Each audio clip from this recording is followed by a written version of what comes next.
Saudações, queridos amigos do Convergere. Esse é o nosso primeiro podcast. Então, estou aqui reunido com o Rodrigo e com o Rodolfo. Bom dia, boa tarde, boa noite, caríssimos. Eu sou o Rodrigo. Eu sou o Rodolfo. Boa noite, pessoal. Boa noite, vamos só ouvir de noite agora. Nossa, boa noite. Tá bom, bom dia, boa tarde, boa noite, boa madrugada. Se você estiver assistindo de madrugada, Para os nossos ouvintes do Japão, bom dia.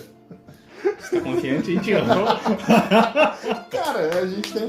Tá na internet e perdeu o dono, né? Exato. Como fala bom dia em polonês? Sei lá. Pergunta um negócio mais fácil, tipo japonês. Em japonês. Ohayou gozaimasu. Nossa. Em Guten Morgen. alemão. Ou bom dia. Ou bom dia. Bom, gente, é isso aí. A gente tá aqui tentando... É isso que dá começar sem roteiro. Não, o roteiro já tá pronto já. Pois é, não me passaram a pauta, mas a gente vai tentar conversar um pouco sobre diversos temas, diversos assuntos. Mas, senhores, por favor, me digam, qual é o tema de hoje? Vamos falar de um tema muito feliz, só que não, vamos falar sobre a morte. La muerte. Memento mori. Convenientemente você tá com essa... Você vestiu a caráter, né? Pois é. é. O caráter. Temos Está essa... a caráter, né? Não é patrocínio nem nada, mas Veste Sacra. Se quiser mandar camisetas pra nós, somos todo ouvidos. Agradecemos. Não, nós somos bocas, eles que são os ouvidos. Então tô aqui com essa trajado, com a camisa da Veste Sacra, do Memento Mori, Carpe Diem, sobre a morte.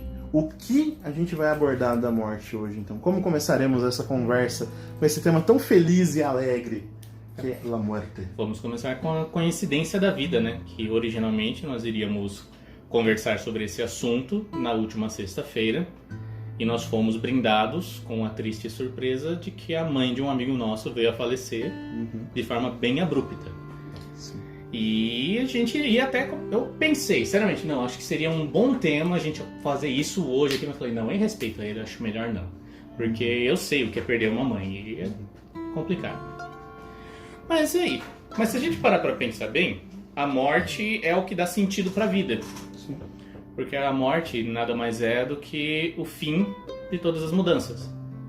Na verdade, as religiões surgiram, o povo começou a ter uma noção de que existia Deus por causa das forças cósmicas. E o primeiro ritual religioso que existiu na evolução foram os ritos mortuários. E que aconteceram ao mesmo tempo, inexplicavelmente. Por exemplo, lá na Grécia, começaram a enterrar os mortos com uma moeda debaixo da língua para que ele pudesse pagar a travessia. Do Rio Styx, né? O rio Styx, Styx em inglês. Tudo bem. Referências. E também, na África, eles enterravam as meninas vestidas de festa, porque elas sabiam que a vida continuaria e que encontrariam um marido quando morressem. Né? E você vê também lá, já na Europa, nos povos indo-europeus, que eles enterravam os mortos em montes, né? Os celtas, ou antes dos celtas ainda, em pequenos montes mortuários. Antes dos celtas eram os gols, os passates, os hunos. Eu vou deixar essa passagem. Eu vou deixar essa passagem sem comentário. Que simbolizava um retorno ao ventre. Nossa. Porque nessa noção panteísta, né, mais pagã, a morte é o quê? Na verdade é a volta da alma e do corpo para a natureza, ou seja, do lugar de onde veio. Né? Então tem toda essa questão. E a morte, como eu falei, é o que dá o sentido para a nossa vida. Bom, vamos começar pelo sistema aí do Memento Mori. A gente conhece isso por causa dos monges, né, que eles se encontravam. Mas a origem do Memento Mori e do Carpe Diem é estoico, na filosofia de estoicos. Mas o que diabos é o estoicismo? O estoicismo é a filosofia, escola filosófica de Zenão, né? Eu acho o inglês mais bonito, Zeno. Mas é Zenão. A escola filosófica de dizer não. Basicamente. Basicamente. E tipo, sem zoeira, porque você diz não às paixões. Porque, foi proposital, foi ruim, mas foi proposital, e foi planejada essa. Meus planos são ruins propositalmente, cara. Não iluda as pessoas. Não, é o primeiro. Eles vão descobrir. Okay. Uma hora ou outra vão descobrir. Mas, ó, uma grande questão que eu tava falando que eu também perdi aqui, só pra variar. Dos estoicos. os estoicos. Eles chamam estoicos porque a escola se deu em uma estoa. Estoa é o quê? Como se fosse um pórtico, né? Um porte, né? Aquelas varandas de casa americana. E é ali que eles estudavam. E esse memento mori significa recorda-te da tua mortalidade, lembra-te que é mortal. E carpe diem, a tradução que o pessoal diz é aproveite o dia. Mas na verdade é colha o dia. Colha o dia, porque você... carpe diem é colha o dia. Carpe, né? Tem a ver. Carpe tem a origem etimológica. Porque você não sabe o dia de amanhã, né? Uhum. Como eu sou estudante de estoicismo por causa do meu curso, meu autocurso de filosofia. Uhum. E eles são uma escola filosófica que prezam essa questão do memento mori. Uhum. Porque o princípio da filosofia estoica é você divide o que está sob seu controle e o que não está sob seu controle e você se esforça para viver segundo a natureza, né? Os 3 filósofos estoicos que são mais relevantes, até mesmo do que o próprio Zenão, que é o fundador da escola, são Sêneca, um romano, um senador romano, Epíteto, que era um ex-escravo, tanto que Epíteto significa propriedade de alguém, e o próprio Marco Aurélio, que é o imperador romano.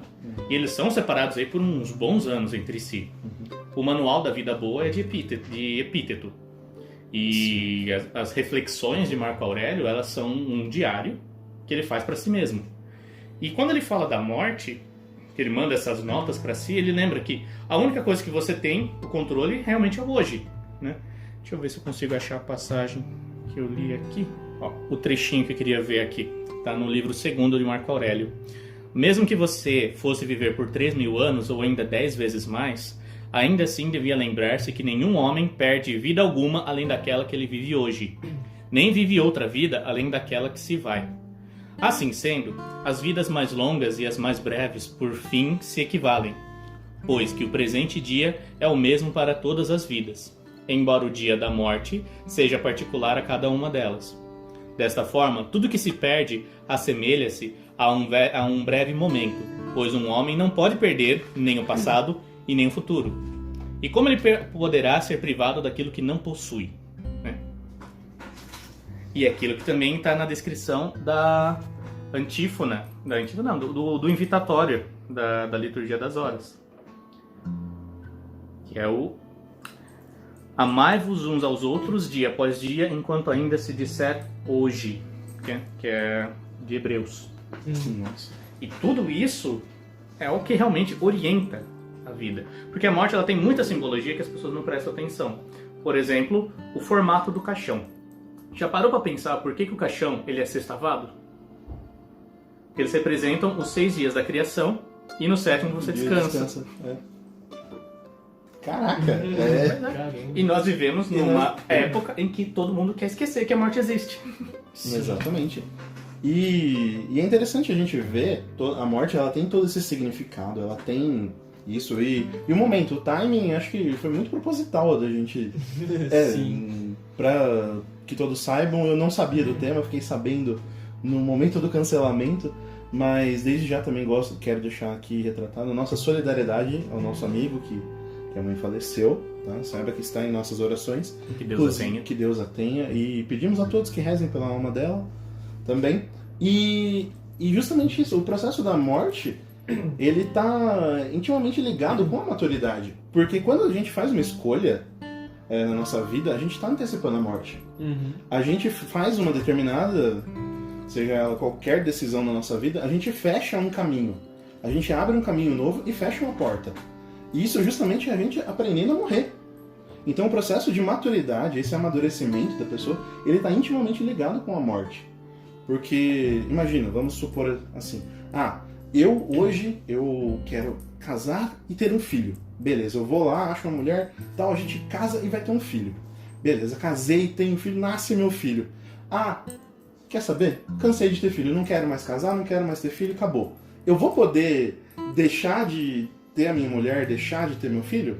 Não, eu vou ser um péssimo pai e posso rejeitá-los. Sim. Porém, eu nunca mais vou poder voltar à condição anterior de não ser pai. Eu já sou pai. E ainda tomando uma decisão dessa, seria um péssimo pai. Mas, ainda assim, entenda, é o que normalmente dizem, né? O cada escolha é uma perda. Sim. Então, Todo sim é um não. todo sim é um não. É justamente isso. Então, o processo de amadurecimento, mesmo da nossa personalidade, ele tá ligado a aprender a morrer. Aprender a morrer às nossas vontades, aprender a morrer para determinados caminhos, aprender a morrer para diversas coisas. Mas justamente isso, visualizando que a gente vai ter um fim. Então, eu acredito que justamente isso que o Rodrigo falou, da questão da galera não pensar na morte hoje, é uma grande responsabilidade do porquê a gente está numa geração tão imatura. Sim. Exatamente. A gente não se prepara para a morte.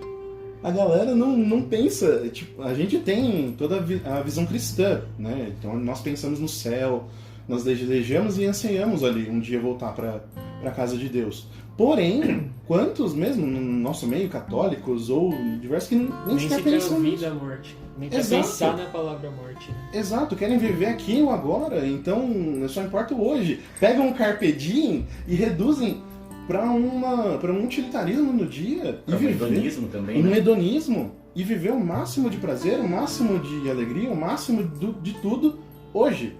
E uma alegria que passa. Então, esse processo justamente de aprender a lidar com a morte, ele se torna cada vez mais necessário.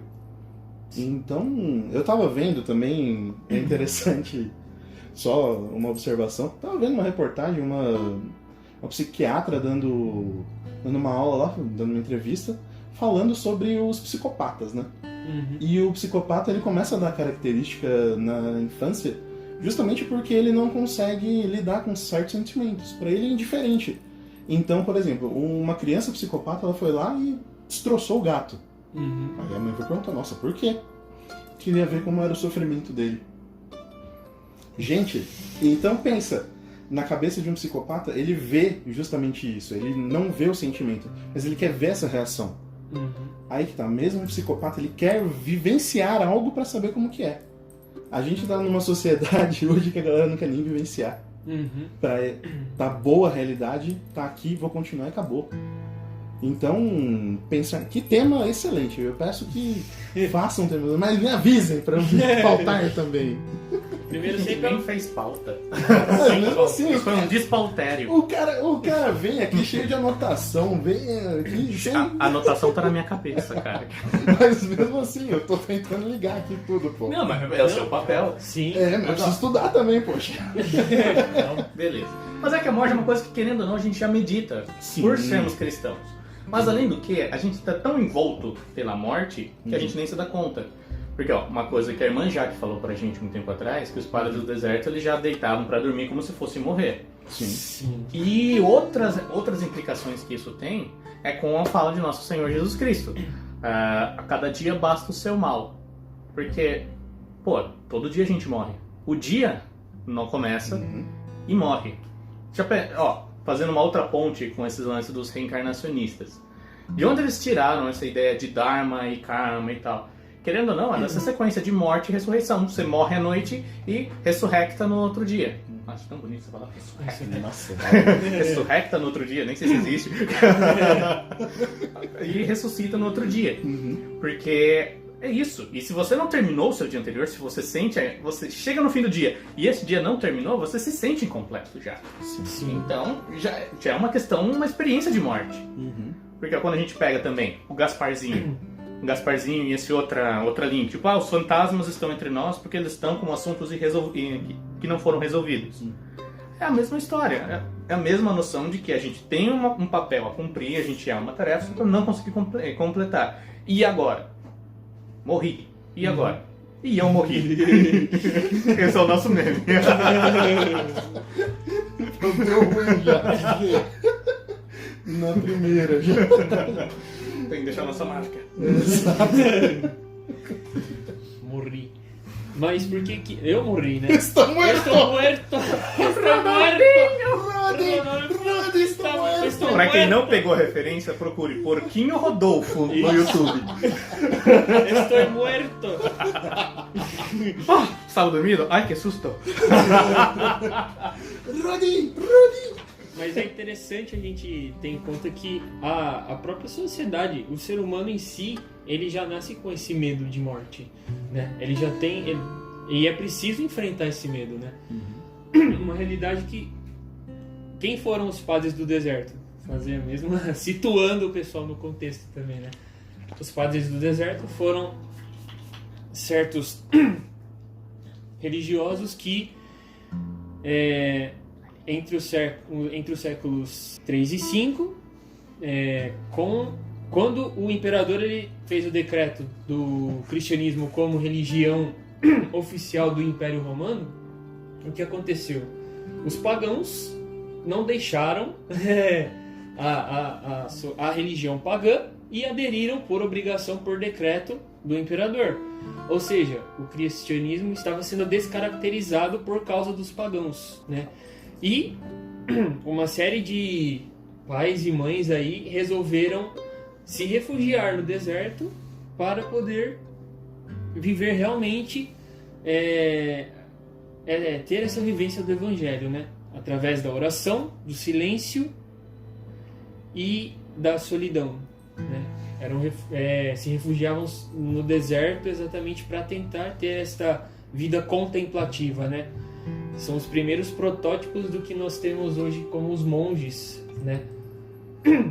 E eles são a base de São Bento, de diversas outras linhas monásticas que conseguiram preservar o cristianismo, né, dentro de seus monastérios e depois expandir isso para a sociedade. Então houve a enculturação através dos monges. E isso é a coisa mais bela, né, que você ressignifica, né? Assim como nosso Senhor Jesus Cristo morreu, a morte não teve, não foi a última palavra, né? Ele deu um novo significado, né?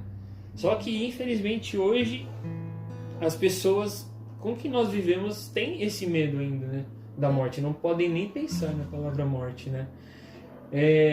Tem um padre do deserto, tem um dito, né, que um jovem foi perguntar para um deles por que o medo toma conta de mim quando saio sozinho durante a noite. Então o padre respondeu: porque a vida deste mundo ainda possui valor para ti. Então, quando nós estamos aqui, quer dizer, a vida do mundo ter valor para mim significa o quê? Que a minha vontade está totalmente ligada em querer fazer aqui as coisas do mundo, aqui, agora, né? Não tendo a morte diante dos nossos olhos, essa realidade. Puxa, qualquer hora o Senhor pode chamar. E aí, eu vou estar preparado? Como será que foi o meu desapego? Como que o meu coração está desapegado? E eu acho interessante, o Rodolfo mencionou a parte de Cristo ressignificando a morte, né? Me lembra muito na consagração, nas Eucaristias do Caminho, quando o padre canta, né? São sempre cantadas, né? Morrendo destruiu nossa morte, vivendo restaurou nossa vida. Então é justamente isso. A morte, a gente vai falar da pegada cristã porque nós somos católicos, a gente não dá pra gente desassociar essa realidade da nossa vida. Mas é justamente isso, trazendo um significado pleno para a morte. Porque nós entendemos que a morte, ela é uma passagem.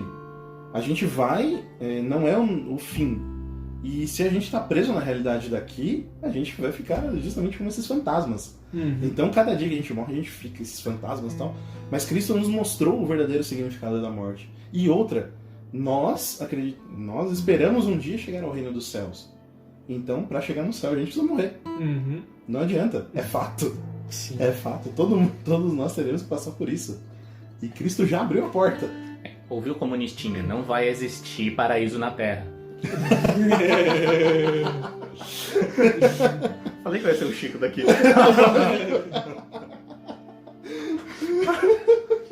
Não, mas ó, é importante que essa questão da morte também, trazendo de volta o que você falou da importância para a maturidade, né? Porque a gente vê qual que é o tamanho dos nossos dramas pessoais, aquilo que a gente fica preocupadinho, que tira o nosso sono, quando a gente põe qual o peso que isso tem diante da morte, né? Porque a gente tem a esperança de ir para o céu. Os ateus, eles acusam a gente, mas quem crê, eles criam uma historinha para ficarem confortados, para não terem medo da morte. Só que, pô, o que tá garantido pra todo mundo aí, se não cumprir os seus preceitos, não fazer o que tem que ser feito, não for uma boa pessoa, é o inferno. Pô, que ânimo que isso dá pro cara. Que esperança isso dá pra um cara que não tem Não fé. existe ateu em queda de avião e em afogamento. Pois é, velho. Não existe. Não. Já falo. E eu na minha época de que eu era ateuzinho, quer dizer, à toa, o que eu pensava? Ateuzinho. Eu tô rezando. Não, por favor, que eu chegue lá na... Não, peraí, eu tô rezando. Não, vou chegar, se tiver que chegar, eu vou pegar... Você vê, é tudo uma... É uns à toa mesmo. Sou ateu, graças a Deus. Não, e o pior é que eu fico pé da vida quando eu vejo o pessoalzinho falando assim: ai meu Deus do céu, cara, eu não acredito. Ai meu Jesus Cristinho. Ai minha Nossa Senhora. E fala, mas eu não acredito nessa coisa. Só figura de linguagem? Figura de linguagem. Velho, Nossa. figura de linguagem.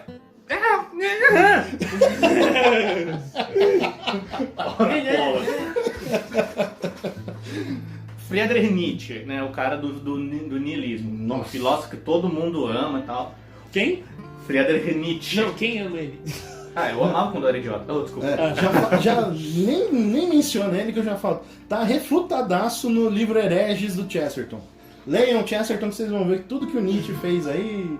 Mas não precisa nem chegar ao ponto de ser refutado por Chesterton. Ele já é refutado pelo próprio Heidegger, que é do mesmo pensamento. Exato. Porque, tipo, o que é o niilismo dele? Ele, tipo, nega tudo que é o suprassensível, toda a metafísica, tudo isso não existe. Só que se isso tudo não existe, se o sistema de valores ele é só convencional, se o que dá sentido para a vida humana, de forma geral, é isso que não existe, que tudo pode ser mudado e que tudo está dentro da gente, que sou eu mesmo que crio todas essas coisas, então tudo perde sentido. Então o fato de você estar vivo perde o sentido. Aí você pode falar como o Jean-Paul Sartre, tipo, como essa vida é um absurdo, a atitude mais corajosa que uma pessoa pode ter é tirar a própria vida. Detalhe, ele morreu de velhice. Então, falamos de niilismo, desviamos da morte. Voltemos a Querendo ou morte. não, o niilismo é a morte da filosofia, né? Porque, Exato. pô, você vai pensar no que se não tem mais metafísica, né? Aham. Isso daí mostra os Dawkins da vida de hoje, né? Sim. O que tem a ver o Friedrich Nietzsche, Kant, esse povo com o Dawkins? O Dawkins ele quer fazer filosofia com base na física, só que a física de Dawkins é só matéria, ele ignora tudo que é metafísico, porque para ele só existe o físico. Né? Então, aí, ele escreveu um livro gigante para tentar dizer que Deus não existe, que Deus é um delírio. Só que Não, como que o cara consegue pegar um recorte e querer falar da vida toda como se fosse um grande filósofo, não, e o pessoal bate palma dizendo que ele é um cara genial. E o cara fala abertamente, não, jovens com síndrome de Down deviam ser abortados. Né? Mas o que é aí? E aí, velho? Se não faz sentido, não tem moral, beleza, ele tá certo no pensamento dele. Pô, Não tem uma base com que ele não pega nenhuma base pra poder falar o que é certo e o que é errado. Porque assim, ó, se tudo é relativo, se não tem certo e não tem errado, então pra que você vai se preocupar? Então realmente a gente volta no ponto do Nietzsche. A vida é um absurdo. E se a vida é um absurdo, por que existe vida? Por que ela começou em primeiro lugar? Foi por um acidente cósmico. Mas vê se eu tô na esquina. O Chesterton, ele fala justamente isso, eu acredito que seja no Hereges mesmo. Se a verdade é relativa, ela é relativa em relação a quê? A quê? Entende? Não, falta uma base. Se você assume que não existe verdade, pronto, virou caos. Virou caos. E o pior, eu não acredito que exista uma verdade. Verdade? Ninguém nunca me respondeu. E a partir do momento que a gente não tem verdade, o anarquismo, tudo vira permitido. Você pode fazer o que você quiser.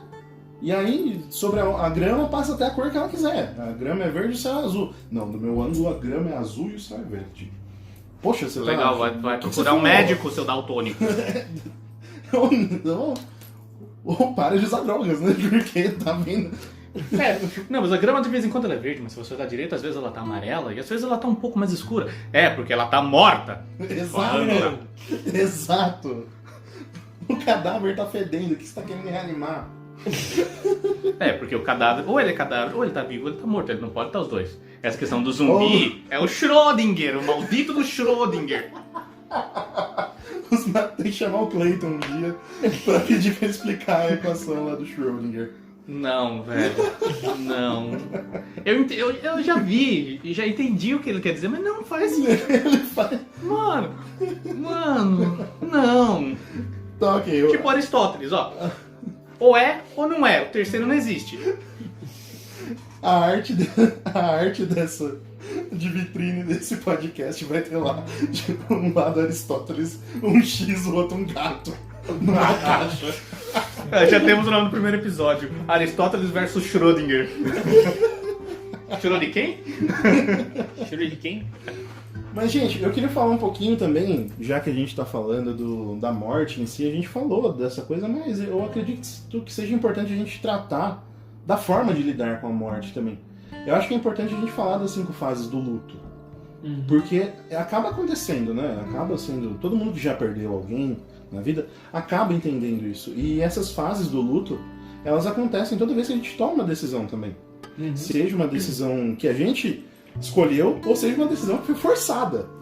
Que quando termina um namoro, ou você é demitido, ou você sai pra viajar pro mundo, tudo isso você tem algum sofrimento desse, você passa. Então as 5 fases do luto são negação, raiva, barganha, depressão e aceitação. Então... Eu lembrei daquele desenho do Ruby Gloom, velho. Já assistiram o Ruby Gloom? Eu lembro da imagem, mas eu nunca assisti. Velho. Ai. TV aberta. Mas, enfim, faz sentido. Então, o padrão mesmo aconteceu essa perda, aconteceu a morte ali, é a negação. Então, não é possível. E aí começa aquela dor, aquele imenso sofrimento de falar não, e aí chora. Tem todo esse momento... A tristeza, né? Dessa... A tristeza em si. Isso, e negar que aquilo existiu. Então, não acredita, né? Mas como assim morreu? Mas como? Tava bem, e não sei o quê. E... Cara, esse tipo de coisa acontece. E essa negação, ela precisa ser vivida. É interessante, antes de concluir de todas as 5 fases, né? Mas a gente precisa, dentro de um processo de luto, viver. É importante que vivam essas 5 fases, né? Porque se a gente deixa de viver alguma delas, vai dar ruim. Sim. Então a gente tenta ultrapassar e ficar voltando e tal, mas existe um processo, né? Então não é à toa que o luto ele faz parte da nossa vida. Sim. A gente precisa viver essa negação. Então aquele momento de bater na porta e falar, não é possível, né? Aí você luta. Aquele momento de tornar encostar a cabeça, as costas na parede escorrendo. Caindo, e aí quando você senta, ergue as perninhas e fica em posição fetal, né? Então, segundo é a raiva, né? Aí vem o momento da frustração, vem aí toda a ira, vem e começa, aí soca a parede, Meu luto bate. para na raiva. Nossa.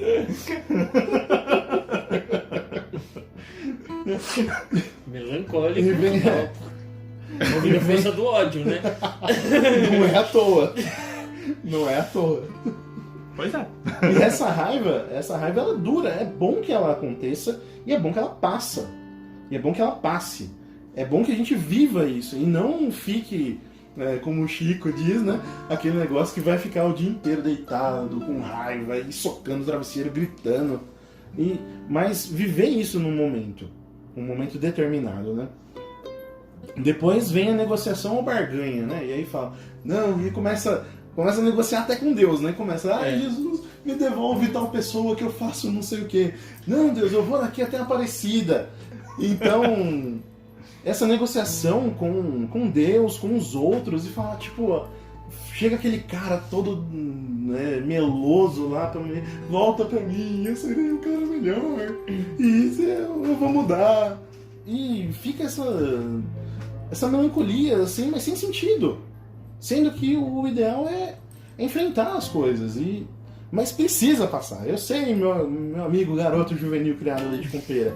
Eu sei Criador que no carpete para não ralar o joelho. empinando pipa no ventilador. Então, essas coisas acontecem, a gente sabe. Depois, o quarto estágio, a depressão. A depressão que é o momento onde o melancólico se... Nossa, o melancólico se deleita na depressão. Meu Deus do céu. É um prazer culposo. Nossa, mas como gosta de uma depressão melancólica. Meu Deus do céu. E aí fica. E põe se é término de namoro, põe as músicas emo e fica lá chorando. Ou se é um luto mesmo por uma perda de alguém, vai fazer alguma coisa, vai, sei lá, fritar um ovo, vai lembrar, fulano fazia isso de tal jeito. E tudo vai lembrar, e aí fica aquela depressão, aquela tristeza, aquele negócio. E, meu amigo, isso passa. Mas viva isso bem. No momento certo, vai chegar e vai passar. E chega ao quinto estágio. Acredite, ele chega. Demora, mas chega. Que é a aceitação. A gente entende que isso aconteceu. A gente entende que não pode fazer mais nada. É algo que está alheio à nossa vontade. É algo que a gente não pode mudar. E outra, é algo natural à nossa realidade. O ser humano, ele nasce, cresce, se reproduz às vezes e morre. E vira purpurina. Depende do ser humano. Você não sabe. Depende do ser humano.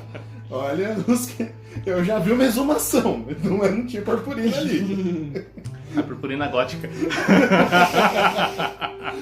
Da Idade das Trevas. Mas essa aceitação vem e a gente entende que realmente precisa seguir em frente. Seja lá o que aconteceu. Eu perdi o meu avô no final de um retiro de jovens, cara. E foi um momento extremamente difícil. Foi algo assim que eu não sabia lidar. O meu avô, ele é uma referência masculina pra mim até hoje. É o cara que jogava truco comigo ali, me ensinou a jogar truco, me ensinou a fazer maço no truco. Um vô italiano ali que o carinho dele era chegar a dar um tapa na minha coxa. E falar isso aí. E que eu guardo essa figura com tanto carinho, e essa perda me foi muito dolorida. E por muito tempo eu guardei feridas por conta disso, até que eu consegui aceitar isso de uma maneira que nem eu, foi graça de Deus mesmo.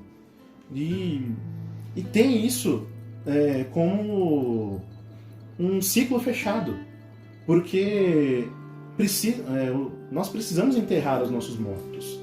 Faz parte do processo. Então, eu conheço muita gente que fala que não consegue participar de enterro, de velório. Cara, faça isso. É importante fechar esse ciclo. Viva esse momento. Viva, porque se a gente não fizer isso, no futuro vai faltar. Vai fazer falta esse momento. E é muito importante que a gente tenha esses ciclos fechados. Encerrar ciclos faz muito bem na nossa vida. E esse processo para tudo. Para tudo.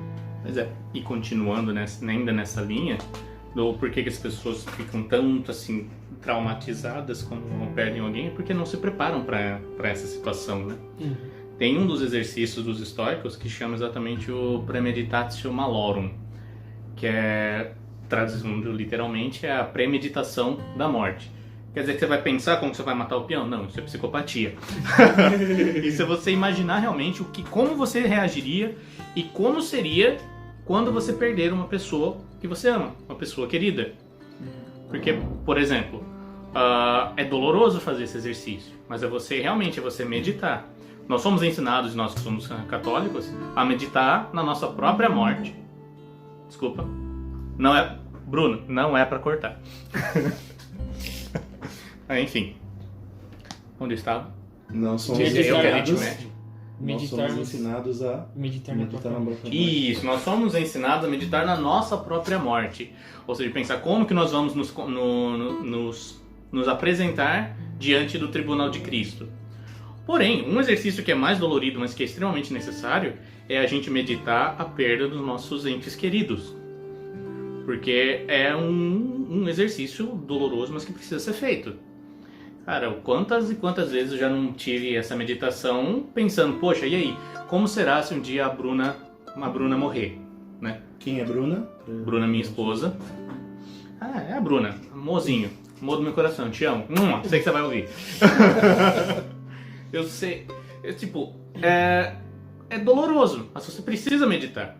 Porque a primeira meditação, a primeira vez que eu meditei isso, eu pensei, poxa, vai ser a mesma coisa de todas as outras vezes. Eu vou me enterrar, eu vou deixar a barba crescer, vou ficar 1 ano sem tomar banho, vou ficar... me perder total. Na segunda vez que eu já fui meditar nisso daí, eu já comecei a criar com um pouco mais de esperança. Né? Porque assim, é tanto que até a gente tem essa nossa brincadeira, que quem morrer primeiro, o outro entra por uma vida religiosa. Eu já meditei isso. Confesso que antes de eu ter essa noção do estoicismo e tal, eu senti um pouco de pena. Um pouco de remorso. Porque, poxa vida, onde já se viu pensar na morte da minha esposa pra pensar nessas coisas? Ai, meu Deus do céu, eu tô com crise vocacional. Não era crise vocacional. No fim... casado. Casado. Então, Patrimônio acontece. selado. Não, vocês estão ligados o que acontece. Nem todo mundo casa com a certeza que eu tinha da minha vocação. Sim. Tanto que a minha vocação de matrimônio, eu sinto essa vocação desde que eu tinha 14 anos e nem católico era. Então, High five, bro. então beleza, então é aí que eu tô. Mas enfim, é preciso a gente pensar isso. Pensar também, quem tem filho, a morte dos filhos. Porque isso acaba com a gente não é que a gente fique apático, mas que a gente... Poxa, a vida é assim. Um dia essa pessoa que eu tanto amo vai morrer. E o que eu vou fazer? Minha vida vai morrer? Eu vou me matar junto? Eu vou deixar? Você vê os velórios de quem é mundano. Você vê aquele... Era tão bonzinho. Você vai num velório cristão, tá todo mundo ali sorrindo. Eu já vi gente contando piada em velório cristão, cara. Porque sabia que o cara...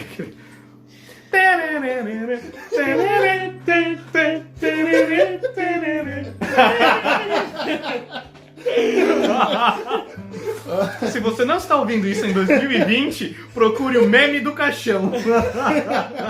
Clássico, marcou Celebração mais 2020. feliz de um funeral. E foi o meme 2020 com essa história do Coronga. Eu queria fazer só 2 observações. A primeira eu esqueci. E a segunda não é importante. A segunda é importante.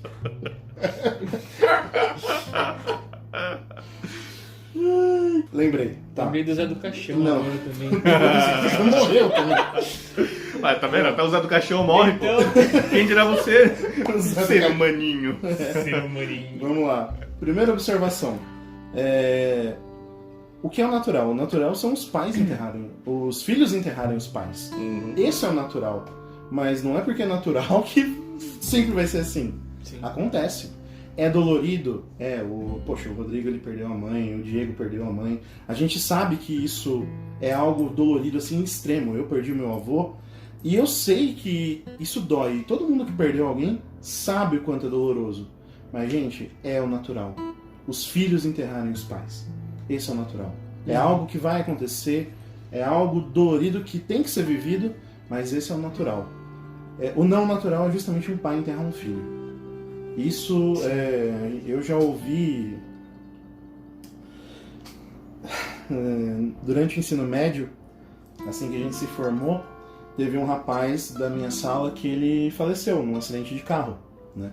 E a mãe dele no enterro foi assim uma cena que eu guardo até hoje na minha vida, que ela veio abraçar a gente, que a gente era muito unido, né? Era uma galerinha ali. E ela veio abraçar a gente e falou, meu Deus, meu filho. E foi um negócio assim, bem que marcou aqui em Jundiaí, sabe? Sim. Então, uns bons anos atrás. Então, foi algo bem difícil, bem intenso. Mas ver uma mãe chorando a morte do filho, isso marca. É uma dor assim que só quem viveu sabe. Mas a segunda observação, justamente essa que a gente não se prepara para a morte, foi no enterro no velório do meu avô, cara. Que eu guardo essa cena até hoje. E pra nós, pra gente ter o pezinho no Graça, aí ainda fala muito, né? Porque a minha avó, sempre católica, e... Vamos lá, a minha avó queria ser freira.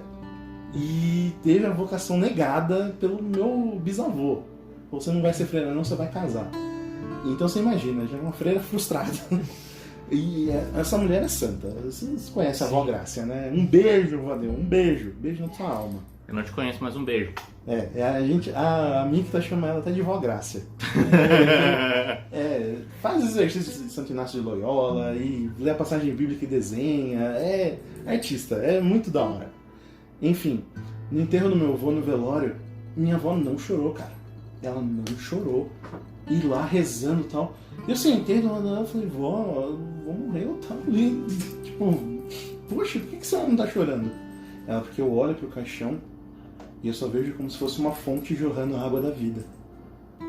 E ela tem essa visualização que, como que eu vou chorar vendo Deus fazendo que essa água da vida jorrando pra ele? E eu falei, meu Deus, como pode transcender? Eu chorava, e eu, meu avô. E, cara, como que... E ela que viveu tanto tempo com meu avô e... Quantos anos? De casado ou de... Desde que casaram. Então, eles tinham 47 de casado e meu avô tava com 68. Nossa, 68. Relativamente novo, né? Relativamente. E foi... Meu avô sobreviveu ao câncer, sobreviveu... Cara, foi muito... Hoje iam colocar que era corona, certeza. Mas foi um negócio muito enrolado. Parando pra ver essas duas realidades, né? Os santos padres, eles sempre tinham diante de si todo o tempo a morte, mas exatamente nessa visão escatológica, esperando logo o retorno de Cristo, né? Então lá nos primeiros séculos do cristianismo já se tinha, os santos padres, eles faziam isso, esse exercício de pensar, de já se preparar para estar diante do rei. Mas também entra em questão essa parte de viver exatamente, de aceitar toda essa situação, né? Teve um rapaz que chegou pro abade Macário egípcio e ele falou, mestre, como eu faço para alcançar a salvação? Aí o Macário foi lá, vai lá no túmulo do morto e começa a zombar dele. Nossa. O rapaz foi lá, não sei o que tem, e zomba deles, né? Tira sarro, faz um monte de coisa lá pra exatamente fazer injúria à pessoa morta. Aí o rapaz voltou, o Macário perguntou, eles responderam? Aí ele falou, não, então você vai lá voltar de novo e você vai louvá-los, louvar os mortos. O rapaz foi lá, santos, apóstolos, não sei o que tem, começou a elogiar e não sei o que tem. Aí ele voltou para o Macário, aí o Macário falou, eles responderam? Não, eles não responderam. Bom, então é assim que tu alcançarás a salvação, você não irá nem responder responder as injúrias ou os louvores. É você simplesmente aceitar essa situação exatamente e, tendo ela diante de si, viver cada instante como se fosse o último mesmo. Não vai pensar no que as pessoas vão dizer de si ou de que seu nome vai ficar como você vai escrever sua história.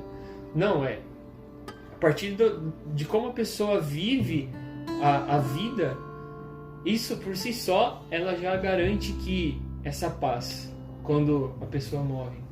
Então aí sim, nesse caso ele consegue, assim ele alcança a salvação. E faz todo sentido, né? É engraçado que eu tava lembrando aqui que o primeiro exercício que o Olavo de Carvalho passa no Coffee é o exercício do necrológio. Porque realmente o necrológio ele usa Você sabe o que é um necrológio, né? Aquela parte do jornal que diz morreu fulano de tal, tal. Então, daí você cria o seu próprio necrológio. Só que não é você falando e não vai estar no jornal. Vai ser um amigo seu contando da sua morte para um terceiro amigo seu. Porque daí você vai saber onde você quer chegar, como você quer ser lembrado. Não como grandeza, né? Porque se você põe no jornal, tal fulano teve certa grandeza, ele foi reconhecido. Mas às vezes pode ser um cara pacato. Mas se você sabe onde você vai querer chegar, ou como você vai querer ser lembrado, você também vai entrar nessa situação de que você não vai se preocupar tanto com os louvores que não são necessários, tampouco com as críticas. Porque isso, querendo ou não, te dá uma coragem sem tamanho. Porque assim, pensemos da seguinte forma. Esse pensamento que a pessoa tem de mim. eu tenho medo da opinião dela, por que diabos? Uhum. Né? Porque é também passagem do Evangelho do nosso Senhor Jesus Cristo. Que é, não tenhais medo daquele que mata o corpo, mas daquele que pode matar a alma. Porque a única hora que a gente pode ter medo mesmo é quando alguém está ameaçando tirar a nossa vida ali na frente, e olhe lá. Uhum. Porque se a gente viver bem, se nós vivermos dessa forma como São Macário ou São Macário? São Macário. São Macário ensina, pegando essa nossa de que tendo noção do que realmente é a morte, que é o fim de todas as mudanças, pô, se a gente tá ali feliz com o nosso eixo, com o nosso centro bem firmado, pô, aí só alegria. Segue em frente, toca o barco. E é justamente por isso que a questão da legítima defesa, até entrando um pouquinho na doutrina social, ela não é realizada por freiras, monges e padres. Porque justamente eles estão vivendo isso ao ponto. Uhum. Agora, é diferente quando, por exemplo, nessa situação da grave ameaça ali, quando é um pai de família. Existe um dever moral de proteger os seus. Então, Até mesmo a própria sociedade, né? Tipo, Sim. a pena de morte, ela tem essa noção que é um perigo Claro. para a sociedade. Sim, mas eu digo principalmente por conta da legítima defesa. É interessante a gente analisar nesse ponto, né? Porque a gente lembra um fato que aconteceu, que uma freira amiga nossa sofreu um risco de violência ali que a gente vivenciou. E assim, ela mesma nos disse, eu não ia poder me defender. Então, justamente isso, ela tá tanto nessa paz justamente que ela nem se defende. Uhum. Mas é algo que ela não pode fazer. Mas aí que tá, um pai de família, ele tem esse dever, tem alguém apontando e ameaçando a família dele, ele vai fazer isso. Ele vai proteger. É diferente o caso, por exemplo, como foi com São Thomas More, que ele foi martirizado e tal por defender a verdade. Mas aí que tá, ele deu a vida dele ali. Ele não ofereceu tomar, ele livremente deu. Mas isso não era uma proteção exata à família. Mas então, meu caro amigo garoto juvenil, saiba, se você quer casar, proteja a sua família. Tá? O Chesterton mesmo, ele disse que no dia que ele foi casar com a Frances, ele foi resolver algumas coisas. Uma delas foi ir comprar um revólver. Porque tinha que proteger, esse dever moral e grande de defender a tua família. Sim, e falando um pouco da pena de morte também, ela é totalmente legal, inclusive apoiada pela doutrina social da igreja até certo ponto. Uhum. Porque está representando uma ameaça para a sociedade. Nossa, mas a igreja católica, ela é muito má, como que ela pode querer condenar uma pessoa à morte? Primeiro, que não é ela que condena, o poder civil, e a igreja ela se preocupa com a morte, com a alma, com a morte da alma, não com a morte do corpo. Tem aquele livrinho do Monsenhor de Seguir, como é que chama? As respostas, eu não esqueci o nome certinho, mas são respostas às principais questões. O primeiro capítulo, ele está acompanhando um jovem que está indo morrer. Ele está lá, ouviu a confissão, e o jovem sabe que está indo lá para morrer porque ele está indo pagar pelo mal que ele fez. Temos a história lá do Jacques Fesch, eu nem sei se ele é beato alguma coisa, que ele é um prisioneiro francês, porque ele foi preso, porque ele matou a mãe e a filha, não dele, mas uma mãe e uma filha. E lá, na cadeia, ele teve uma experiência de mosteiro, teve um padre que acompanhou ele se converteu ali dentro. E isso virou a biografia dele, que eu não li ainda, mas eu conheço só a sinopse, que é Daqui 5 horas verei Deus. Nossa! Porque assim, realmente, ele sabe que o que ele fez civilmente é passível de pena. Tem até a questão lá do Pranzini, né, na história de Santa Teresinha. No último momento, beijou o crucifixo. Exatamente. Era isso que eu até ia pedir pra você falar, e que bom que você falou. Transvimento de pensação. Sincramento de pensionia. Duvido falar isso rápido 3 vezes sem morder a língua. Não consigo.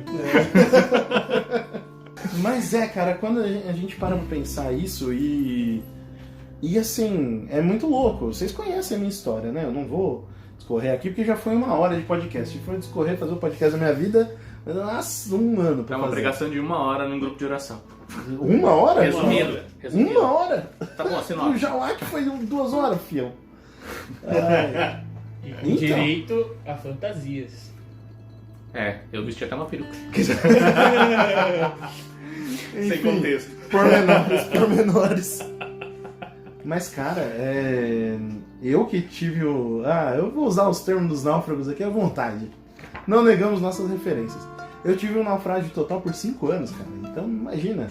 5 anos ali à deriva e justamente sem saber o que fazer, sem saber pra onde ir.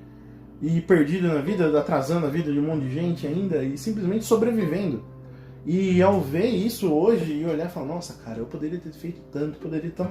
Mas se lamentar também pelo que passou, que a gente perdeu, só vai fazer mal. Sim. Não adianta. Ciclos precisam ser fechados. E aí que tá, isso já passou, fez parte da minha história, beleza, bola pra frente. Já perdi 5 anos, não vou perder mais um mês, não vou perder mais um dia, não vou perder mais um segundo. Mas isso não pode cair também no outro extremo, que é querer viver uma vida simplesmente, eu vou viver, sair vivendo que nem um louco, sem pensar. Não, coléricos, calma. Pensem. É sair atropelando as coisas, não. Existe um sentido É na muita vida. crueldade falar pra um colérico, calma. Você fala o quê? isso, a veia salta na hora. Fazer o quê? Eles estão só me ouvindo? Ninguém vai vir. Vamos catar na rua. Bom, convenhamos que se o colérico ouviu até aqui, ele foi bem virtuoso. A gente não sabe em que velocidade, né? Graças a Deus, essa velocidade. Pois é. O colérico ouve podcast de 1 hora na velocidade 5. Ou não ouve, né? Lê a sinopse. Ah, legal, te falaram disso. Já sei tudo. Não, ou aqueles avisos da Ministério da Saúde adverte. Fumar causa do... Não valeu! Então assim, a gente não pode cair nesses dois extremos. Ou ficar lamentando pelo que já foi, chorar o leite derramado, ou tampouco simplesmente sair fazendo coisa. Não é assim. A nossa vida ela tem um sentido, ela tem algo maior pra gente realizar.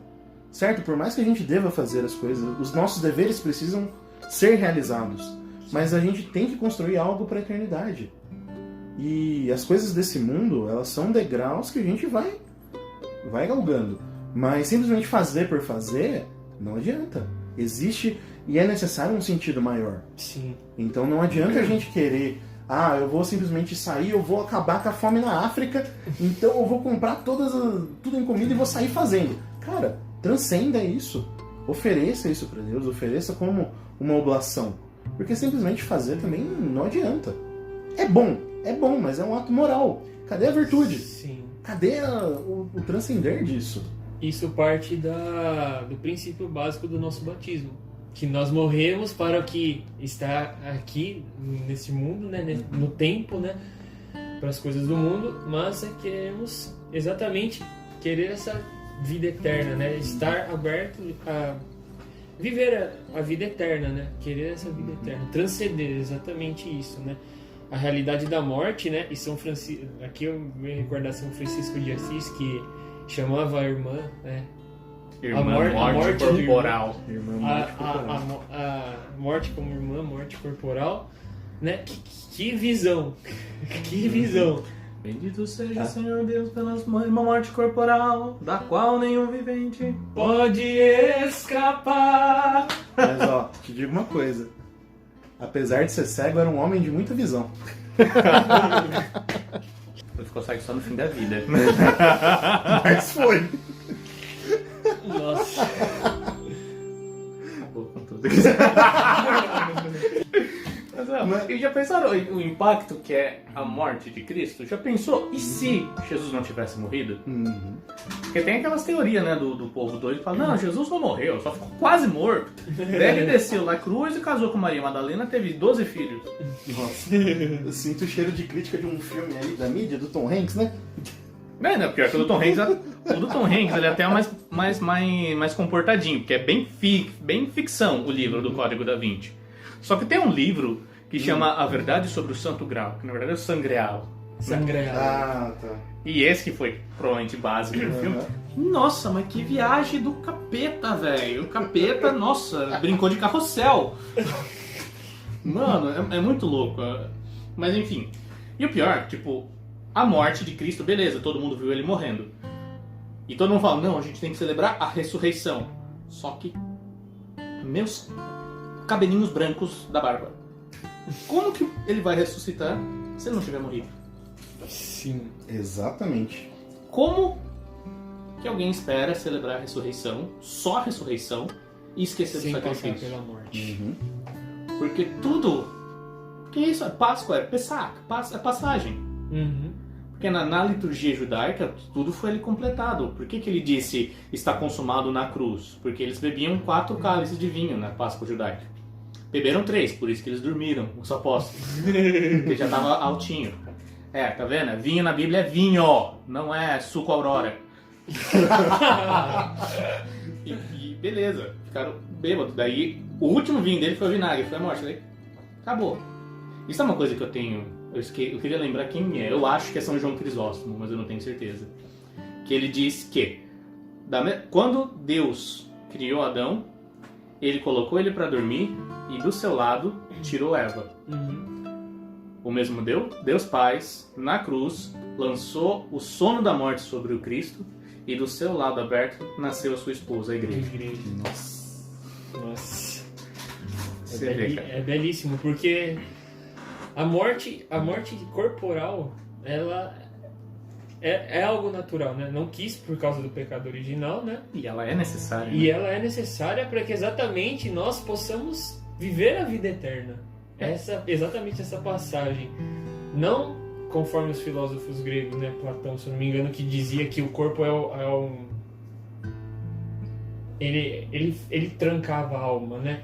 Quem diz isso mais, na verdade, são os gnósticos, que pegaram, se baseiam em Platão. Mas ele diz que realmente o ideal... Por que é amor platônico? Porque está no plano das ideias. O plano das ideias é o perfeito. Só que não pode esquecer que Platão era poeta, né? Então não dá pra entender isso aí literalmente.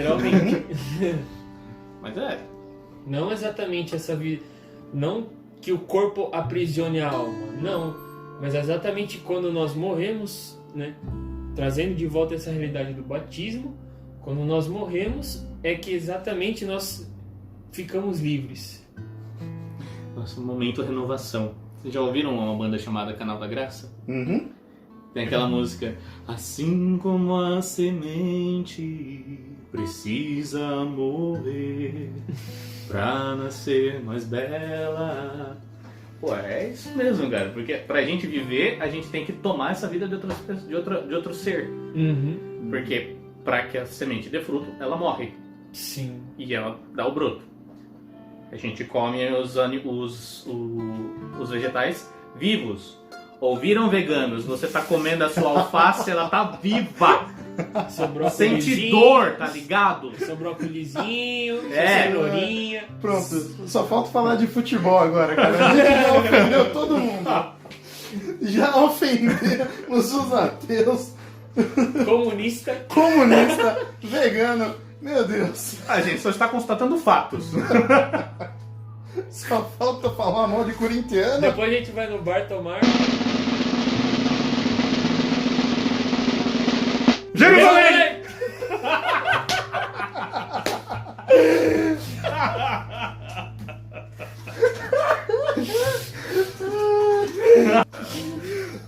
Perdemos a linha, gente. Eu só queria, trazendo um pouquinho mais de referência aqui, só de material para imaginário. Essa aqui eu recomendo, né? Mas eu acho que uma galera aí mais velha já deve ter assistido. Mas tem um anime antigo da época. Saudades, Rede Manchete. Mas é anime ou anime? Cara, É o Jawak ou a Jawak? Discussões totalmente desnecessárias. Bom, um desenho japonês da época. Na minha. Acabou de ofender os otaku. Meu, otaku ou otaku? Aí, mas é otaka ou tomei as meninas? Então, né? É tudo baca, né? Então, enfim. Enfim. O desenho, o anime tal é Yu Yu Hakusho. Eu considero a melhor dublagem de animes já feita. Então, One Punch Man vence, na minha não opinião. vence, cara. Pra mim, Não vence vence. Yu Yu Hakusho. Não vence, não tem como. O cara fala rapadura é doce, não manda mole não. O cara no meio do Japão. Bracinho pesado, hein, vovô? Pô, tá aí, não foi One Punch Man. Mas isso é hoje em dia. Quem que abriu essa porta? Quem que abriu essa porta? Tá, tudo bem, me E convenceu. aí que tá, o Koema fala, o Koema lá, que é Koema. é o filho do Emadaio lá, ele vira e fala assim, pô, manda quem pode, obedece quem tem juízo. No meio do desenho japonês, você quer que o cara, que é um dos Tem responsáveis lá pelo mundo do inferno ali. Acabou de ofender o resto dos otaku. Cara, enfim, tem uma Tem afetividade problema, não é grande. ecumênico. É, Sai de perto de mim, ó. Nós não somos. Ah, então beleza. enfim, Yu Yu Hakusho. Assistam o primeiro episódio, só isso. Primeiro episódio, o que o Hakusho... Bom, animes no geral, por serem japoneses, eles têm toda uma carga ali de todos os valores... Shinto, taoísta, tudo que tiver a ver lá com essa cultura japonesa, eles põem lá nessa carga, né? Então, tem toda essa pegada. Mas não é por isso que a gente não vai trazer as coisas interessantes ali pra elucidar. Então, primeiro episódio de Yu Yu Hakusho, tá lá o Yusuke, o cara bagunceiro, tal, meio revoltado, mas um cara legal. E aí, o que acontece? Tem uma criança brincando com a bola na rua, ele vai e salva a criança, né? Ele tava vindo um carro e ele salvou a criança de ser atropelada. E aí ele é morto. E aí ele morre, né? E como todas as coisas japonesas, tem todo um fantasma ali, e aí começa esse negócio. E aí mostram pra ele quanto foi inútil e inesperada a morte dele. Porque a criança só ia sofrer um arranhão e ele morreu à toa. E aí ele fica pistola, o cara fica puto ali. Porra, morri à toa. E aí ele vê o que acontece quando ele morre. Então, tipo, ele vê a mãe que era alcoólatra, toda depressiva, porque a razão dela de viver morreu. Aí tem os caras lá que falaram, ainda bem que ele morreu, tal, não sei o quê. A menina que é amiga dele, a Keiko, foi a vida inteira apaixonada por ele, aí ela sente a dor também, ele vê que tem esse sofrimento. E aí pra ele decide lá que precisa voltar. E aí tem um jeito lá, é Stige o rio, né? É Stige. É. Tem uma representação de como se fosse o barqueiro do rio Stige, que é a Botan. A Botan é ela que faz o traslado entre... Cara, você tá me o fazendo céu, voltar pra quando eu tinha 9 anos, cara. entre terra e o mundo inferior lá. Em céu, inferno, ou o que for. A representação. Então, e ele entende lá e tem um teste pra ele fazer. Dentre as coisas que ele tinha que fazer, é ver uma pessoa que tinha saudade dele. E ele sofre, ele pena pra caramba pra ver alguém que tenha saudade dele, né? Tem vários testes pra fazer. Então é interessante de ver como que na prática o que faz ali, ele tá experimentando isso. Mas que a gente faça esse exercício. Não simplesmente de imaginar e pegar essa carga cultural, não. Mas a forma com que ele vê. Porque você se liga emocionalmente com o personagem ali muito rápido. Uhum.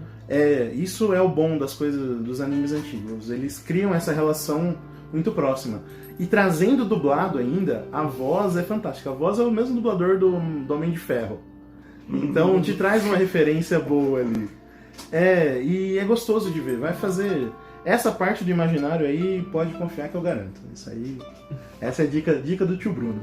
Pois é, depois não quer que eu fale que ele é da cultura pop, né? Isso é cultura clássica, meu caro. Então tô desde a Rede Manchete ali. Hoje em dia tudo que tem mais de 15 anos é clássico, né? Mas peraí, 15 anos hoje é 2005, cara. Nossa. Então, você tem noção disso? 15 anos atrás é 2005. 2005 parou as propagandas de brinquedo na TV. Porque não dava dinheiro. 2002. Olha, o grande erro da TV Globo foi ter cortado a TV Globinho. Você colocado a Fátima. Não, isso aí foi... Tava buraco, não serve pra nada. Nossa. Nem pra lacrar, sabe? Nossa. Ué, a gente tá bem ofensivo, né? Nossa, vamos começar. Eu quero ver quem que a gente vai agradar. A gente tá ofendendo todo mundo. Ó, então tá assim, a gente agrada quem concorda com a gente. Se você não concorda, você tá errado. Pronto, ditadura. Sobe o hino da mãe Rússia. Pô, mas que não tem morgue. Aqui nós estamos certos. Se você discorda, se você discorda, você está errado. Foi isso. Há vários anos de podcast. Mais alguma pauta sobre a morte que queiram tratar? Acho que... Aí entra a sua solucionática, né? O quê? Solucionática. Problemática a gente já deu bastante, não. uma soluçãozinha aqui, outra ali. Mas ó, no meu celular eu tenho uma calculadora que ela permite a gente calcular a nossa idade. Só que ela dá os anos, que eu vivi 33 anos, porque eu nasci em 9 de dezembro de 86. Vivi 33 anos, 7 meses e 4 dias. E nesse meu período de vida eu vivi 403 meses. Foram 1.752 semanas. Foram 12.270 dias. 294.480 horas. E eu nem ouso dizer o número de minutos. Cada um desses dias foi uma morte. Quanto tempo não foi desperdiçado sem ter a noção de que a vida continua depois da morte? Nossa. Isso aqui está preso na roda da fortuna, meu amigo. É isso, gente. Considerações finais. Considerações finais: vivamos, comamos e bebamos, porque amanhã morreremos. Não no sentido de se fartar, mas é porque a gente... Quem nos dá amanhã não nos promete a tarde. E quem nos dá a noite não nos promete amanhã. Caraca. Caramba. Depois dessa... Não. Essa foi pra acabar. Se vira que eu tô pensando.